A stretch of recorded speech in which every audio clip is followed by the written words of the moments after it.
bring down the value of the currency and make it the global currency. In fact, in the year 2002, the present US Federal Chairman Bernanke, he made a fantastic speech, unbelievable speech by any Reserve Bank governor, Reserve Bank chief. He said, in America we have a model called the printing machine. And he said, with the invention of the digital mechanism, we don't even have to go through that complicated process. We can increase the supply of the dollar by just a digital mechanism. This was his speech. And Gurumurthy said that the world economy, which is based on a currency which is left to the whims and fancies of the Reserve Bank of the America called the US Federal Reserve System, cannot produce a stable global economy. And he said it in 1993, and it has become true in 2008. And today, if America prints another 500 or 600 billion dollars, what will be the value of the American currency? What happened in 1970? 1970, this is what happened. America had said that anyone giving $35, we will give them 1 ounce of gold. If anyone has 1 ounce of gold, we will give them $35. $35 equal to 1 ounce of gold was the value of the dollar till 1970. But what happened in 1970? Black marketing in gold had taken place. And so in the black market, the gold values had gone up. And so many central governments began surrendering their hard currency, dollar, and asking for gold in return. And there was a huge drop in the American gold reserves. So President Nixon said, hereafter we will not convert dollar into gold. You know, $35 per ounce of gold, the dollar value got reduced to 5% of the value of the gold in 1 year. That means the dollar depreciated by 95% in 1970. Banks and financial institutions and countries which had kept dollar reserves had virtually gone bankrupt in 1970. And that is likely to happen again today. If America increases the supply of dollars, and there is no other way by which they can fill the gap, and an estimate shows till 2019, America will have an additional fiscal deficit of, revenue deficit of $9 trillion. Where will they go for this money? And so there is a problem. Means it is not a problem which is surmountable within the four corners of economics. And I want to just to tell you how the economists are now throwing up their hands. You must have seen the Economist magazine of July 18th, where the cover story says the economics as a subject is melting. See how the economics textbook is melting. What went wrong with economics is the title of the book. It says, of all the economic bubbles that have been pricked, few have burst more spectacularly than the reputation of economics itself. In the wake of the biggest economic calamity in the last 80 years, the reputation of economics has taken a beating. The profession itself is suffering from guilt and rancor. In a recent lecture, Paul Krugman, the winner of Nobel Prize in Economics in 2008, argued that much of the past 30 years of macroeconomics was spectacularly useless at best and positively harmful at worst.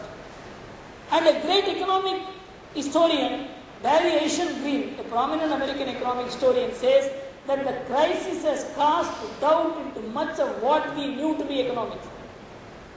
The whole idea of economics, which was built in the last 30 years, on the basis of which we framed policies, we instituted derivatives, we went into the equity mechanism, about which I will come to you in a while.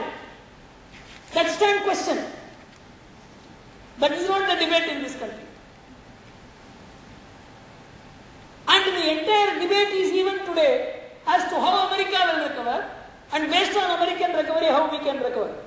And whether America can recover from this crisis. Actually, one of the most well-known investors, Mark Faber says, the American recovery is jobless recovery, productionless recovery. You know, the American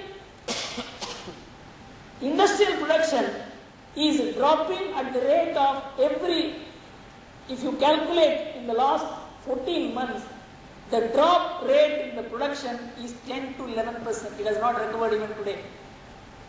And the job market is the weakest. 10.2% is the going unemployment rate, which is the most critical drop in the last 29-30 years.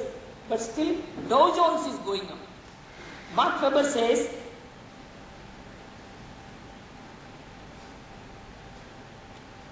the Federal announced the purchase of 600 billion long-term bonds and 700 billion mortgage-backed securities on 18th March 2009. Note the date. Then Dow Jones has touched the lowest point. They announced, we will put in $1 trillion into the banking system. Dow Jones begins to pick up. This money gets into the economy the fastest, flooding the market with dollars, not going into home building, coal-fired electronic plants, or auto factories, but end up in the stock market. That is why Dow Jones has gone up. Because Dow Jones has gone up, BSE index has gone up. See the way the whole crisis has been turned around according to them, and the crisis has been turned around by the very mechanism by which the crisis was caused. The cause of the crisis becomes the cure of the crisis, and which I call as Ayurvedic economics. Vishasya visham aushatam. By some poison a disease is caused, you administer the same poison. Can you ever have a global economic power on whom the whole world economic structure today rests for historical reasons, right or wrong? And no one has any comment over this. Why the US Federal Reserve System is following this policy? It has virtually become the central bank of the world. Its interest rate decides the interest rate of the rest of the world. Its money expansion causes rise in prices all over the world. Its contraction brings about deflation all over the world. But nobody can comment on the policies of the United States of America, and everybody is supposed to follow those policies. This is the distortion today, and see how Asia began rebounding. And everybody thought, unless the West makes a recovery, there cannot be any recovery in Asia. And when Asia rebounded, Economist wrote an article. Why I am quoting the Economist is supposed to be the intellectual fountainhead of Western thinking on economic and political issues. And it says, the Asian economy, it was argued that such export-dependent economies could not revive until the customers in the rich world recovered. The West still looks weak, with many economies contracting in the second quarter. And even if America begins to grow in the second half of this year, on consumer spending, the consumer spending looks sickly. Yet Asian economies, increasingly decoupled from Western shopping habits, are growing fast. The most important thing is the word shopping habits. The shopping habits in America is that you shop so that the economy grows. Whether you need it or not, you have to do it. We will give you money by any means.